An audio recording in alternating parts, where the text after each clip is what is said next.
Señor, te damos muchas gracias por permitirnos llegar y estar en esta mañana aquí en el templo. Gracias, Señor, por la oportunidad de adorarte. Muchas gracias por la oportunidad Señor, celebrar la cena del Señor. Y Padre, muchas gracias por recordar a Cristo. Te pido que tú me ayudes al explicar este tema. Señor, he estado ya por varios días, y puedo decir que semanas, estudiando este tema de la adoración. Y Señor, en verdad, esto ha afectado mi vida y quiero que también la de mis hermanos. Señor, ayúdanos y ayúdame por favor a ser claro, ayúdame a no correr y sencillamente explicar lo que la Biblia dice y ayudar a mis hermanos juntos. Te lo suplico en Cristo Jesús. Amén. Bien, hermanos, como mencioné en mi oración, estoy terminando. Si usted recuerda, por causa del dengue, me atrasé en mi clase doctoral. Y uno de los proyectos de esta clase doctoral del otoño del año pasado era hacer la teología bíblica de un tema. Yo escogí, hermanos, la adoración. Ya después me arrepentí porque es un tema muy extenso. Pero, hermanos, ha sido una bendición. He estado, hermanos, estudiando este tema por varios días, invirtiendo muchas horas. Y ha sido una bendición. Y hermanos, lo traigo en esta mañana porque, como he mencionado, creo que es bueno hacer propósitos de año nuevo. ¿Verdad? No estoy muy de acuerdo de hacer 10,000 y no cumplir 10,000. Pero creo que hay que hacer unos cuantos y tratar de cumplirlos, ¿verdad? Entonces, uno de mis propósitos de año nuevo como pastor, hermanos, es mejorar y compartir con la iglesia para tener un mejor entendimiento de lo que es la adoración. Ok, déjame enseñarle una foto. Para muchos de nosotros, la adoración simplemente es algo que hacemos en la iglesia, ¿verdad? Para muchos de nosotros la adoración es solamente algo que haces aquí, que lo haces por los cantos, que lo haces ofrendando. Pero la Biblia, hermanos, especialmente el Antiguo Testamento, nos va a enseñar que la adoración no nada más está restringido a lo que hacemos aquí en la iglesia. ¿Ok? Ahora, hermanos, queremos, ¿verdad? Mientras estamos aquí en la iglesia, adorar y queremos enseñar, hermanos, qué son los elementos importantes de la adoración. Entonces, pero no, hermanos, de nuevo, no restringir la adoración simplemente a lo que hacemos en la iglesia. Hermanos, en este tema de la adoración, uno encuentra, por ejemplo, algo interesante, es que hay ciertas posturas y ciertos elementos de la adoración que son comunes a muchas culturas. ¿Ok? Por ejemplo, en esta foto tenemos una foto, ¿verdad?, de chinos, ¿verdad? Y hermanos, hay algo en China y también Japón y otros lugares, pero especialmente en China, esto le llaman, no sé ni cómo se pronuncia, la verdad, creo que es el Kowtown o algo así. El Kowtown, hermanos, es una reverencia que se hace de esta manera. Hermanos, esta reverencia es una de las reverencias más especiales que se hace a emperadores, que se hace a los padres y que se hace a los dioses. Hermanos, en las culturas orientales, especialmente China y Japón, a veces los familiares, hermanos, llegan a respetarse tanto que roza, y con mucho cuidado voy a hacer esto, pero roza en el punto de idolatría, adorar a los padres. Y los padres reciben, y por ejemplo aquí tenemos un ejemplo donde se están inclinando hacia uno de los familiares. Esa es la esencia de esta imagen.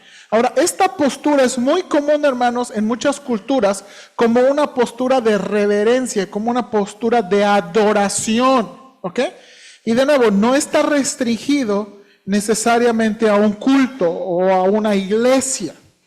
Ahora, hermanos, la palabra adoración en español viene del latín adoratio, ¿verdad? Del prefijo ad, que es equivalente hacia, o el verbo oraré, que significa expresarse, dar un discurso o rendir culto a Dios. Es de ahí donde viene nuestra palabra en español.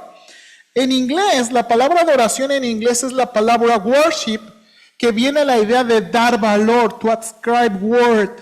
Y ese es, ahora hermanos, la Biblia no tiene una sola palabra para describir lo que adoración es.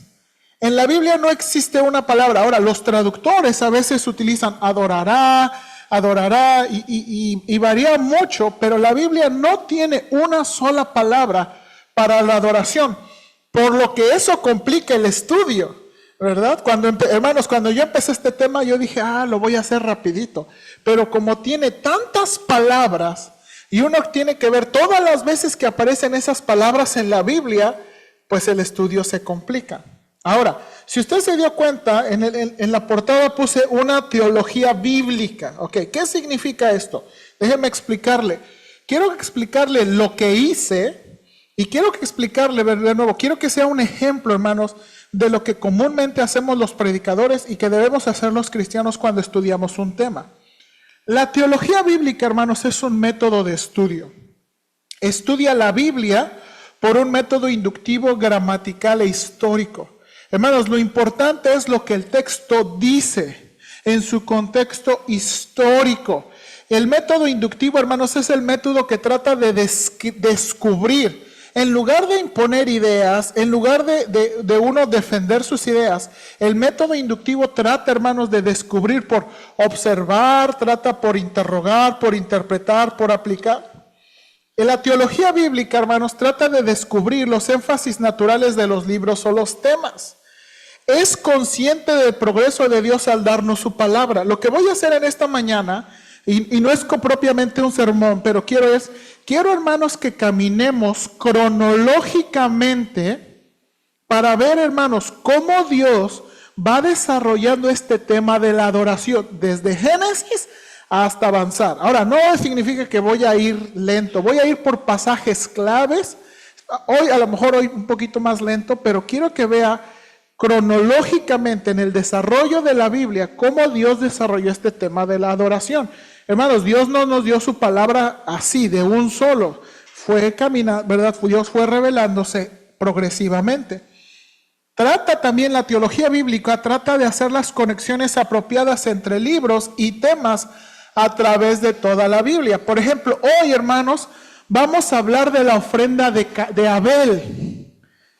Y la Biblia tiene otro pasaje que habla sobre la ofrenda de Abel en el Nuevo Testamento. Vamos a ver cómo la Biblia hace conexiones entre personas, temas, eventos. Eso es lo que hace la teología bíblica. Y también, hermanos, una de las metas es enseñarnos que toda la Biblia es una historia donde el personaje principal es Dios. Hermanos, la Biblia es una historia. La razón por que podemos estudiar la Biblia es que la Biblia es una historia. Aunque tenemos 66 libros, la realidad es que todo es una historia. Y eso es lo que quiero enseñar. Vamos a comenzar, hermanos, por favor. Génesis capítulo 2, por favor. Acompáñame a nuestras Biblias. Génesis capítulo 2. Lo que tengo aquí en las diapositivas son textos muy selectivos en cuanto a Génesis capítulo 2. Vamos a comenzar con el versículo 15, hermanos. Génesis 2:15 dice la Biblia: tomó pues Jehová Dios al hombre y lo puso en el huerto de Edén para que lo labrara y lo guardase. Y mandó Jehová Dios al hombre diciendo: de todo árbol del huerto podrás comer, mas el árbol de la ciencia del bien y del mal no comerás, porque día que de él comieras ciertamente morirás. Hermanos, esta es la primera acción que Dios hace, ¿verdad? Después de crear, hermanos, creemos que el capítulo 2 es como un resumen de lo que está pasando en el sexto día, ¿verdad? Y Adán está aquí, va a poner nombre a los animales, pero Dios dice que lo pone en el huerto del Edén.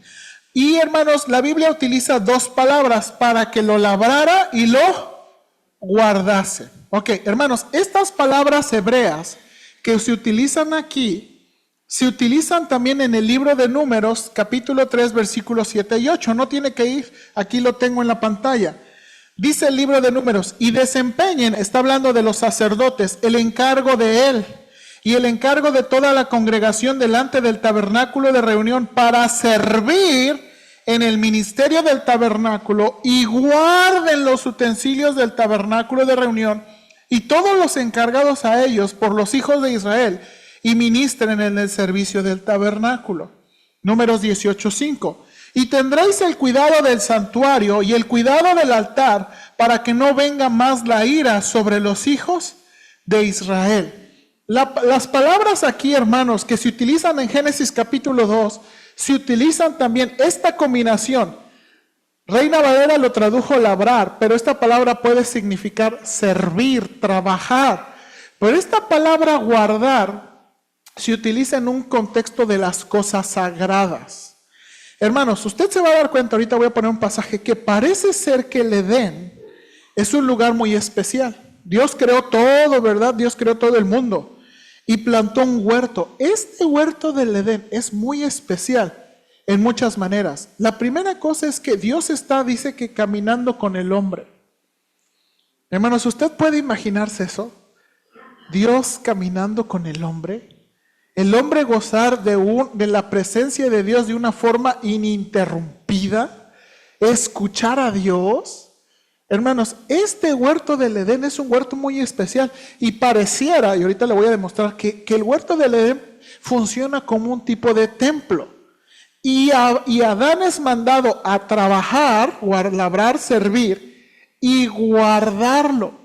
Ahora, las palabras que utiliza la Biblia, hermanos, esto es muy importante, es algo que hace la teología bíblica. Cuando los lectores, los israelitas, a quienes fue escrito este libro, vieron las palabras en hebreo, no en español, ellos tuvieron que hacer un tipo de conexión de que Dios le estaba mandando a Adán a hacer algo, no algo que también hacían los sacerdotes.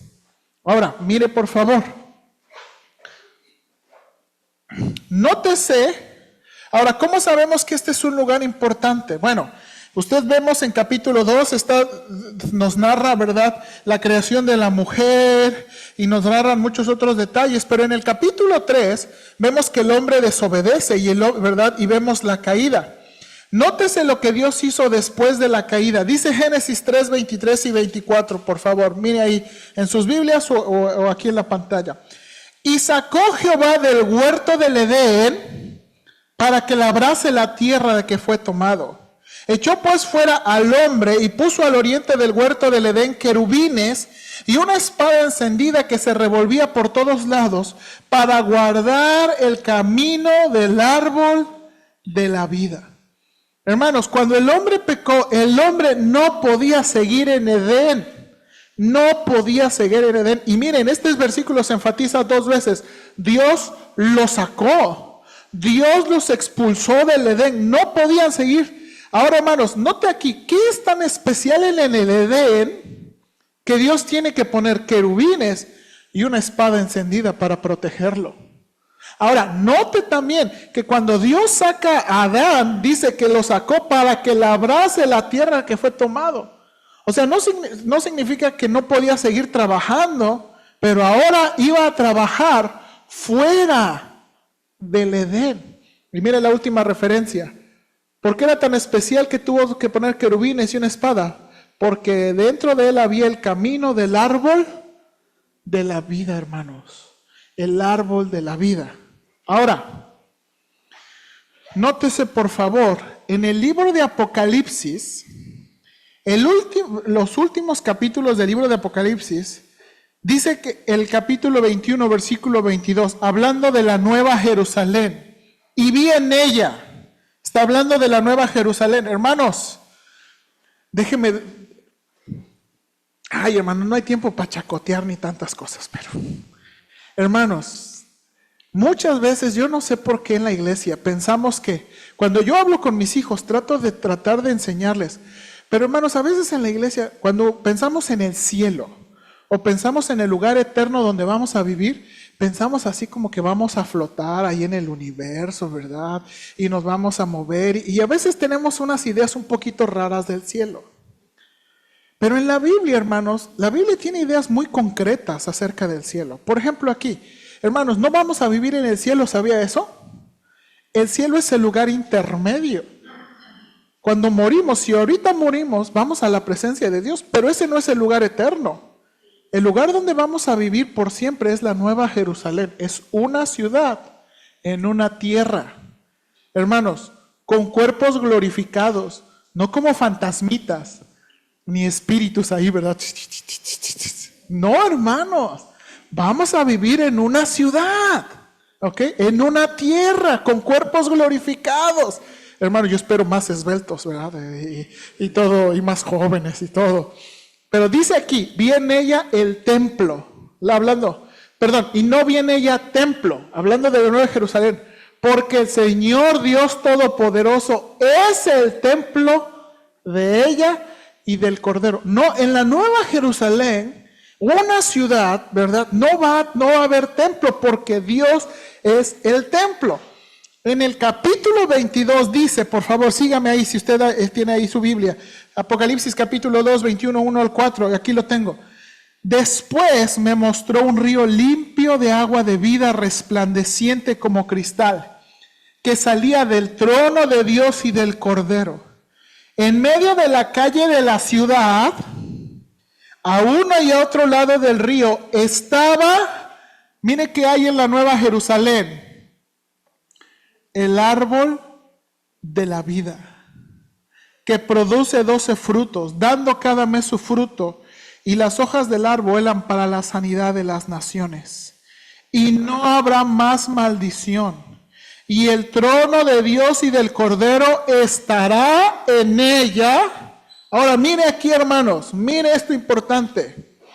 Y sus siervos le servirán y verán su rostro y su nombre estará en sus frentes. De nuevo, hermanos, me gustaría mucho platicar y discutir esto interesante, porque hay muchas ideas aquí. Esto que nos está narrando Juan es una nueva tierra, una nueva ciudad. Y hermanos, esto es algo muy importante. De nuevo, a veces yo no sé de dónde pensamos que vamos a ser como espíritus y que vamos a vivir y que la eternidad es como estar adorando a Dios como esclavos, ¿verdad? O echándonos un coquito. Hermanos, el libro de Apocalipsis, cuando describe, hermanos, probablemente, porque no tiene muchos detalles, esta nueva tierra vamos a seguir desarrollando lo que Dios mandó que hiciéramos al principio. ¿Se acuerda? Gobernar la tierra, juzgarla, sacar provecho. Probablemente, hermanos, dice la Biblia que hay una ciudad y que la ciudad va a tener las puertas abiertas siempre. No hay necesidad de cerrarla y protegerse, ni poner veladores, ni cámaras, ni alarmas. Va a estar abierta. Y hermanos, dice que los reyes y que vamos a traer la gloria de la ciudad. Hermanos, yo no sé si esto es cierto, pero creo, personal, que cuando dice sus siervos les servirán vamos a hacer, hermanos, actividades útiles que serán para el Señor. El desarrollo de la cultura y el desarrollo de la vida que honren a Dios, Y de nuevo, vemos en Génesis que el Edén es muy especial porque hay un árbol de la vida. Vemos en Apocalipsis una ciudad y esta ciudad tiene algo muy especial. El trono y el árbol de la vida. Es por eso, hermanos, donde podemos pensar que, hermanos, el Edén era un lugar muy especial. Era un lugar muy especial, como probablemente un templo de Dios. Ahora, hermanos, en la caída, cuando Dios creó al hombre, en Génesis, ahora sí regrese a Génesis, capítulo 2, dice en la creación que estaban desnudos Adán y su mujer y no se avergonzaban. Pero hermanos, cuando pecaron, en Génesis 3:7 dice la Biblia, entonces fueron abiertos los ojos de ambos y conocieron que estaban desnudos. Entonces cosieron hojas de higuera y se hicieron... Hermanos, la vergüenza, después quiero predicar este tema. Hermanos, la vergüenza vino por causa del pecado. Ellos conocieron su desnudez y el sentimiento que vino después de ellos fue vergüenza. Y hermanos, no pudieron vivir con su vergüenza y ellos mismos se hicieron delantales. Esta palabra hebrea, a veces la idea de la palabra hebrea es como que nada más se cubrieron las partes importantes. Por eso a veces las imágenes de los niños parecen con hojitas, ¿verdad? Y taparrabos así. Porque la idea de la palabra hebrea es que es como que nada más como que era bikini o algo así, ¿verdad? Pero, ahora quiero que vean esto. Eso es lo que ellos se hicieron, tratando de cubrir su desnudez y tratando, hermanos, de amortiguar su vergüenza. Pero mira lo que dice en Génesis 3:21. Y Jehová Dios hizo al hombre y a su mujer túnicas de pieles y los vistió. ¿De dónde consiguió las pieles?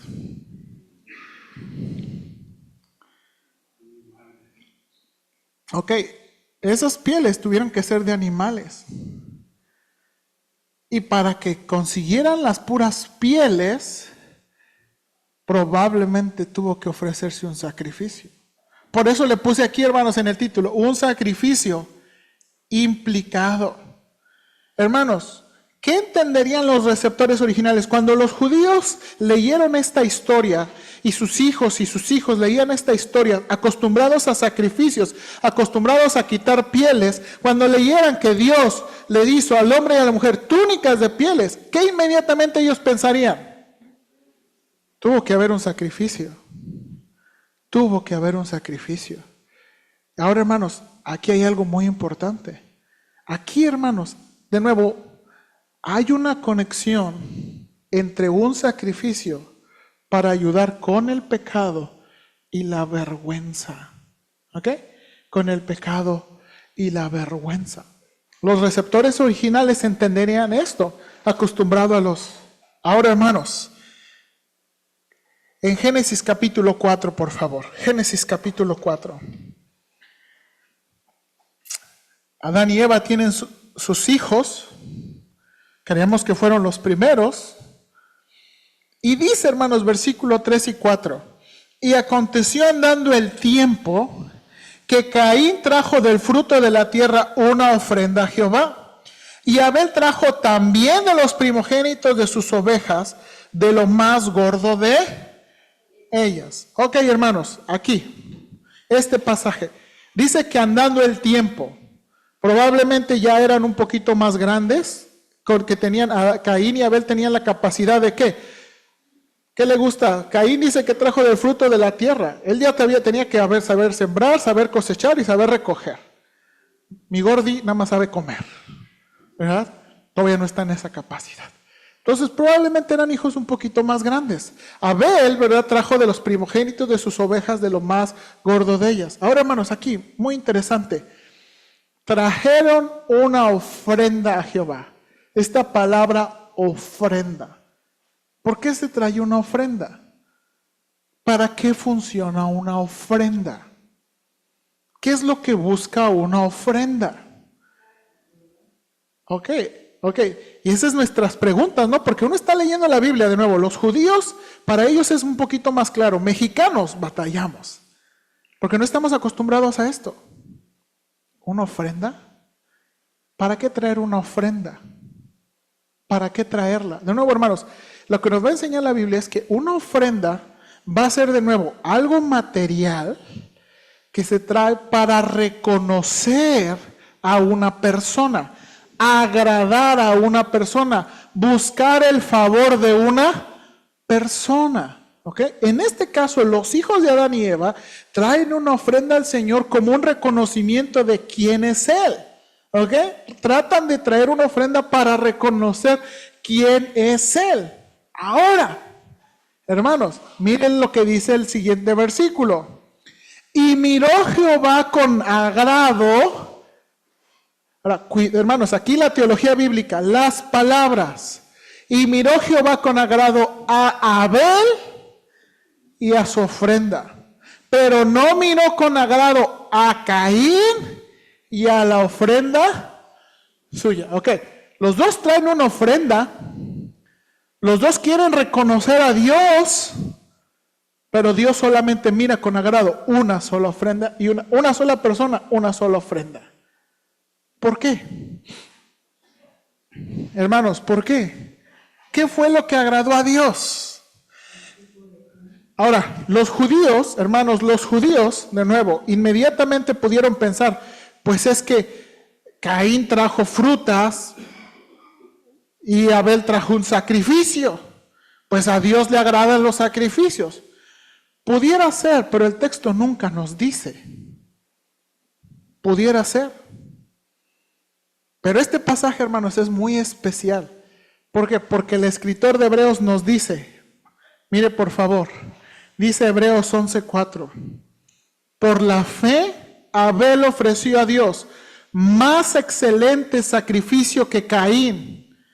Por la fe, y ahorita le voy a explicar por qué utilizo eso, alcanzó testimonio de que era justo, dando Dios testimonio de sus ofrendas, y muerto aún habla por la fe.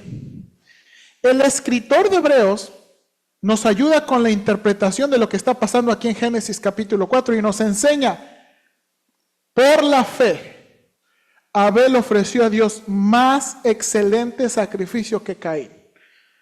Hermanos, el ofrecer cosas a Dios, o sea, hermanos, el ofrendar por ofrendar, no agrada a Dios. Uno puede traer 1,000,000 de pesos y uno puede traer 10 pesos. Y la cantidad no importan. No importan. Y esto es algo que nos va a enseñar el escritor de Hebreos. Ahora, otra cosa interesante. En Hebreos, cuando habla de la fe, acuérdense, Hebreos 11, cuando habla de la fe, nos enseña lo que la fe hace, no lo que la fe es. El capítulo 11, hermanos, es un ejemplo de lo que la fe hace. En este caso, hermanos, algo que nos va a enseñar el escritor de Hebreos y nos van a enseñar Santiago, hermanos, la fe no existe como algo interno en el corazón que a nadie le importa. Yo le he dicho esto, ¿verdad? Que a veces los cristianos, oye hermano, ¿cómo está tu fe? ¿Qué te importa? Eso es algo entre Dios y yo. Y pensamos que la fe es algo nada más aquí entre nosotros y que solamente... No, hermanos, la fe tiene demostraciones externas. La fe tiene demostraciones externas. Y aquí está el escritor de Hebreos. ¿Cómo fue? ¿Qué fue el punto que está haciendo el escritor de Hebreos? Por la fe Abel ofreció a Dios más excelente. La palabra griega que se utiliza ahí no habla de cantidad, sino habla de calidad. Los dos trajeron una ofrenda, pero algo que le impulsó a Caín por la fe, algo que le impulsó a traer más ofrenda fue la ¿qué? La fe. Ahora, dice aquí, por la cual, ahí es un pronombre relativo, hermanos. Esto hace referencia a la fe. Por la fe alcanzó testimonio de que era justo. Esta palabra alcanzó testimonio es una palabra griega que también puede traducirse como que Dios lo miró con favor. Es más, a veces pudiera traducirse esta palabra es que Dios lo aprobó. Que Dios en verdad lo aprobó y vio que dice, por la fe fue aprobado, esto está en pasivo, Dios lo probó, que era ¿qué? Justo. Hermanos, lo que hizo Abel demostró que él era una persona que confiaba en Dios. Hermanos, esto es impresionante, porque el escritor de Hebreos va a ligar con que la fe va a demostrar de quiénes somos hijos. Hermanos, uno puede decir con su boca que es hijo de Dios, pero si uno no actúa como un hijo de Dios, las palabras se las lleva el viento. Y aquí por eso está diciendo, por la fe alcanzó testimonio de que es justo. Ahora mire aquí, dando Dios testimonio o aprobando Dios o mirando Dios con agrado sus ofrendas y muerto aún habla por, y de nuevo se refiere a la fe, por la fe. Este pasaje acentúa la conexión de la fe con las obras externas que hacemos. Hermanos, el pasaje de Génesis nunca dice que la calidad o el tipo de ofrenda, que fue lo decisivo. El escritor de Hebreos acentúa que fue la ¿qué? Fe. Hermanos, este pasaje es muy importante para enseñarnos que si nuestras acciones externas no van acompañadas con los afectos correctos, no es nada. Hermanos, y de nuevo, mi deseo como hermanos, yo no miro el corazón. Qué bueno, y qué bueno que usted no mira el mío, ni la mente. Yo no sé, de nuevo, por qué razones todos llegamos o todos los domingos llegamos, pero hay algo importante que cada uno debe trabajar delante de Dios, no delante mío, porque todos sonreímos, ¿verdad? A lo mejor ahorita no porque no hubo café. Pero hermanos, lo más importante es delante de Dios. Y uno puede venir, y uno puede dar dinero, y uno puede apoyar, pero si eso no va acompañado de la fe y de las acciones correctas. Ahora, mire el escritor de Hebreos. Hermanos, ¿qué tan importante es la fe? Miren estos versículos. Dice el escritor de Hebreos, por ella alcanzaron buen testimonio los que. De nuevo, todas las rojitas son la misma palabra griega. Fueron aprobados. Dios los miró con favor. Esa fe, alcanzaron buen testimonio. Fueron aprobados. Por la fe Abel ofreció a Dios más excelente sacrificio. Por la fe alcanzó testimonio que era justo, dando a Dios testimonio de sus ofrendas, y muerto aún habla por la fe.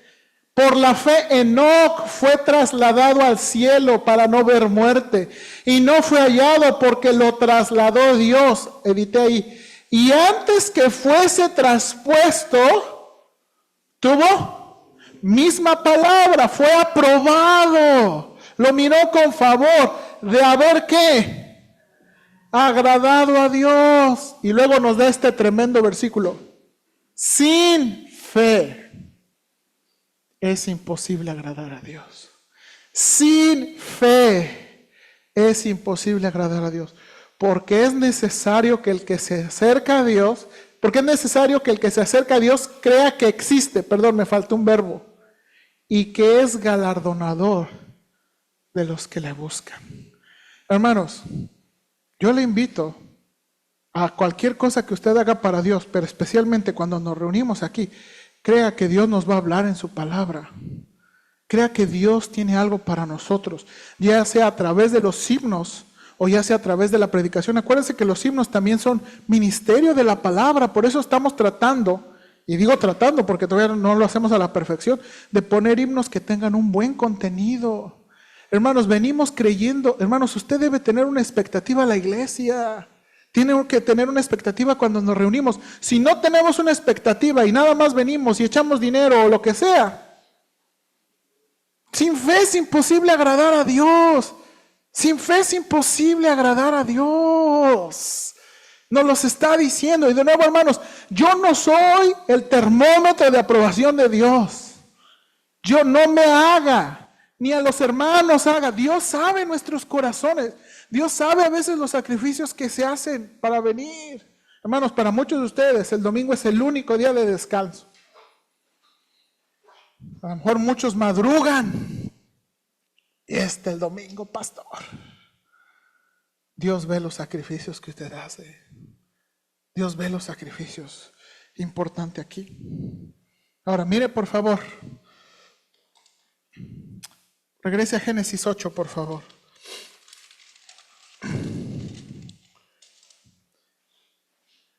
Después del diluvio,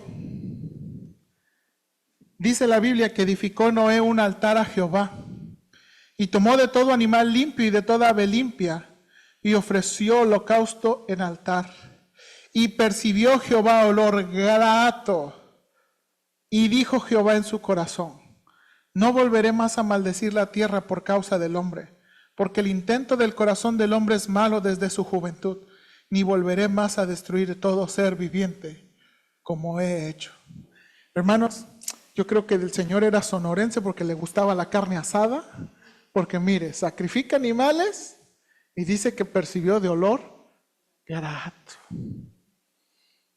No estoy jugando. Hermanos, Dios responde a las ofrendas. Dios responde. Cuando entregamos algo a Dios, Dios responde. Aquí Noé ofreció. Ahora, hermanos, ¿cómo responde Dios a los sacrificios hechos a su nombre? Él responde, hermanos, lo que hacemos. Hermanos, la cosa es que a veces queremos que Dios nos responda a nuestra manera. Señor, mira, hoy voy a ir a la iglesia y necesito una bronca, así es que no fue lo que pasó aquí. En Génesis capítulo 4, hermanos, dice aquí: y a Set también le nació un hijo y llamó su nombre Mnos. Entonces los hombres comenzaron a invocar el nombre de Jehová.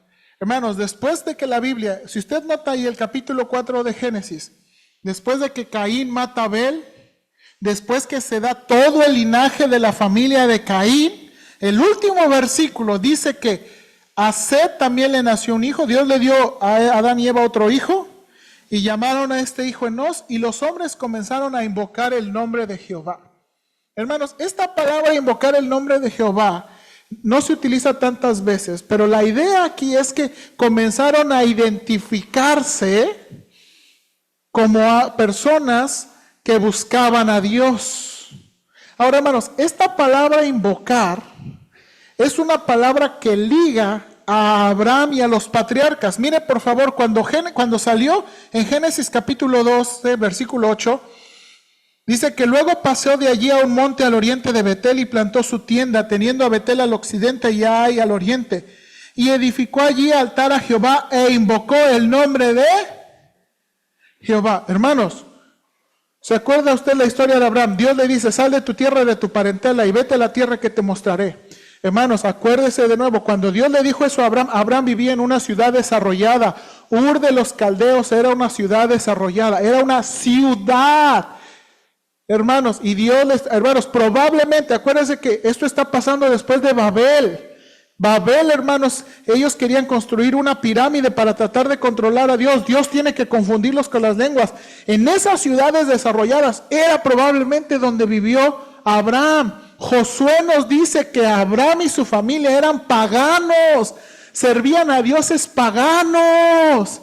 Y Dios encontró a Abraham y Dios le dijo, sal de tu tierra, de tu parentela. ¿Y qué hace Abraham? Obedece. Y entonces, cuando llega a la tierra prometida, hace un altar a Jehová invoca su nombre. Ahora, más adelante en Génesis se va a dar cuenta, su hijo Abraham en 21:33, plantó un árbol de tamarisco en Berseba e invocó allí el nombre de Jehová, Dios eterno. Hermanos, Isaac en 26:25 edificó un altar e invocó el nombre de Jehová y plantó allí su tienda, y abrieron allí los siervos de Isaac un pozo. Jacob en Génesis capítulo 35 edificó allí un altar y llamó el lugar El Betel, porque allí había aparecido Dios cuando huía de su hermano. Hermanos, algo interesante quiere hacer Moisés. La descendencia de Set invoca a Dios, y a la descendencia de Abraham invocan a Dios. Hermanos, note aquí lo que está tratando. ¿Por qué está tratando de eso? Para nosotros ni tiene sentido, o mucho sentido, pero especialmente en ese tiempo y en esa cultura. Acuérdese que las personas se distinguían por seguir a sus dioses. ¿Se acuerda cuando pasó Jonás? Que todos estaban haciendo y Jonás estaba durmiendo. ¡Paz, despiértate! Mira, ya invocamos a nuestros dioses, a ver si los tuyos. Buscando una explicación de qué Dios. Y cuando Jonás le dice, yo sirvo a Jehová, el Dios que hizo los cielos y la tierra, les dio miedo. Hermanos, esta es la manera que se están identificando la descendencia de la mujer con la descendencia de Abraham. Hermanos, estos se están ligando por invocar el nombre de Dios. Hermanos, invocar el nombre de Dios es identificarse con Dios. Es identificarse con Dios. Identificarse con el Dios verdadero. Con el Dios verdadero. Hermanos, no nos debe dar pena identificarnos. ¿Por qué somos cristianos? ¿Con quién nos identificamos? Con Cristo, ¿verdad? Hermanos, yo sé que personas nos identifican con una iglesia, con una religión, pero hermanos, nuestra identificación es con Cristo, con el Salvador. Creemos en Dios, el que hizo los cielos y la tierra. Pablo muchas veces tenía que distinguirse. Yo creo en Dios. Pues ellos pensaron, pues cualquier Dios. No, Pablo dijo, el Dios que hizo los cielos y la tierra. Ese es nuestro Dios. Ahora, última cosa, hermanos. Ya no alcancé donde quería llegar.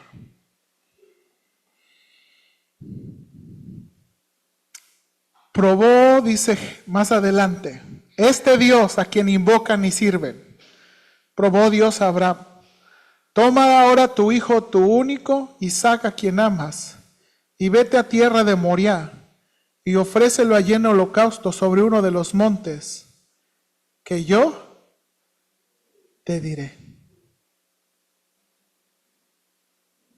Usted se acuerda de esta historia, ¿no? El escritor nos dice que Dios probó, note aquí, por eso puse esas palabras, probó Dios a Abraham. Esta palabra significa Dios quiere conseguir algo, quiere saber algo de Abraham. Y le dice, ofrécelo. Hermanos, yo me imagino que le hicieron chispas en su cabeza. 25 años para que me dieras mi hijo. Me lo das. Ya tiene como 15 y ahora me lo quitas. Ahora tú dijiste que mis hijos, que mi descendencia iba a ser como las estrellas de los cielos. Y este chamaco todavía ni se casa y ya me lo estás pidiendo en los sacrificios.